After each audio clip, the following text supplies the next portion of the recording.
यथा वृक्षं लिपुजा समन्तं परिषस्वजे. Well, hey guys, I hope you're having a good day. I am taking a walk today. I need to get out, need to do something active, and today I went to Bernheim National Park. It's actually not a national park, it's just like a kind of like a nature preserve here in the area that I live in here in Shepherdsville area.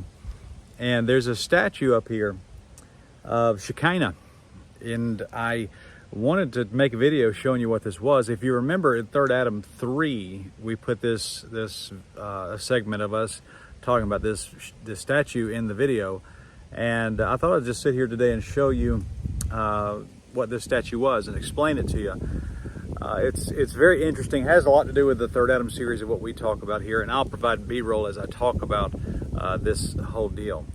But there was a man here named Isaac Wolf Bernheim, and he had a wife named Amanda, and they became big names in the bourbon industry and liquor industry, which is, I live on the Bourbon Trail area, and so apparently it's a big deal. Of course, liquor is not my thing, of course, but he became a big name like a entrepreneur in the liquor industry, and he also became a big name philanthropist in the area of Louisville. And he bought this nature preserve, about 14,000 acres, and it's called Bernheim Park. Well, Mr. Bernheim was a Jew, and he was a part of a religion called Reformed Judaism. And basically there's Orthodox Judaism and then there's Reformed Judaism. And Reformed Judaism was very liberal, very progressive. And they believed that, theology was not a fixed point of reference, that it was something that was continually evolving and growing as more was given. And they hoped one day for the unification of all religions into one. And so it's interesting that they made this statue of this woman to represent the unification of all religions.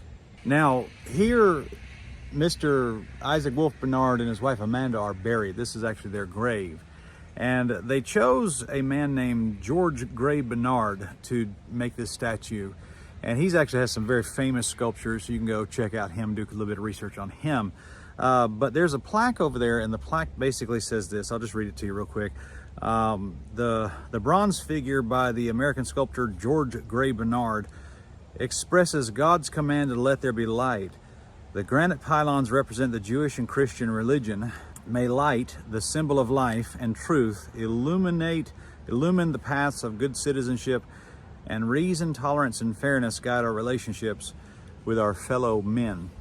Now, that reason, tolerance, those are buzz terms for one worldism, for globalism, for mystery religion. You notice that a lot of these Abraham Accords are talk about tolerance amongst Hindus and Muslims and Christians and that type of stuff. That is the end game of all of this. That's what we're talking about here. And it's just so interesting that this is not new. I mean, I think Mr. Bernheim died in the 40s. I think his wife Amanda died in 1922. This has been around for a very long time. Now, we talked about in the very end of 3 Adam 3 that the Jews were pushing for something called the Tikkun Olam. The Tikkun Olam, in a Hebrew sense, was the idea that the world is going to make itself right again. It's going to go back to a Garden of Eden-like state. We're going to fix the world, and we're going to usher in our own utopia. And that is the road to Shambhala. That's what the New Agers call it. The road to Shambhala we're going to restore the world back to the original place and usher in a utopia. That will be the Antichrist's line. That'll be the ploy that he has. That'll be the game that he plays.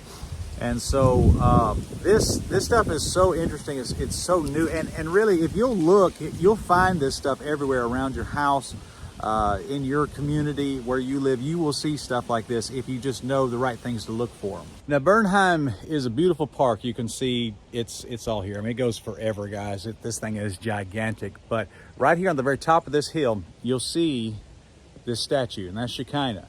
Now, I'm going to just explain to you these two pillars here. That one is Christianity. It kind of looks like a church. We'll show you some B-roll of that. And then that one is representing Judaism, and it has a little bit more of a temple type look to it. And the whole idea, we're going to unite Christianity and Judaism together under her. And so where does the modern church fit into this whole program? Well, it's pretty simple. The modern church is worshiping Shekinah, the Holy Spirit. They're worshiping a female spirit. They, guys, listen, all of this worship that's coming out today is feminine. And they sometimes, they really try to put on a facade of orthodoxy and biblical, theological truth in their music, but it's very shallow. And sometimes the cracks slip a little bit too wide. And they kind of reveal who they are. Kind of like what happened with For King and Country the other day. When they talked about the ethereal air, that transcendent ethereal air, they revealed who they were when they said that. The modern church that of Elevation, Hillsong, Bethel, all that stuff, all this wild charismatic stuff that's coming in there, they are worshiping a female Holy Spirit. It is the spirit of Shekinah. It is the false spirit that now worketh in the children of disobedience. This goddess creature behind me is the whore of Babylon, Revelation chapter 17. That's it. And guys, I see this so clear. I get it, and I try my best to articulate it so well to you guys. Just try to make it clear to you. We are living in the day of seducing spirits and doctrines of devils. What seduces? What is a seducing spirit? Well, it is a spirit of a whore, of the whore of Babylon. Revelation 17:18. This statue right here is Shekinah. And if you don't believe me, let me ask you this. Why is it all these modern worship leaders are so feminine? Why do they all have long hair and beautiful faces? Why are they sing such high pitched music? Why do they do that? It's because they have been indwelt with a female spirit. That they have been subverted and seduced by the spirit of this thing. That's what this is. And I want to encourage you once again. I'm going to keep doing it till Jesus comes. Go watch Third Adam.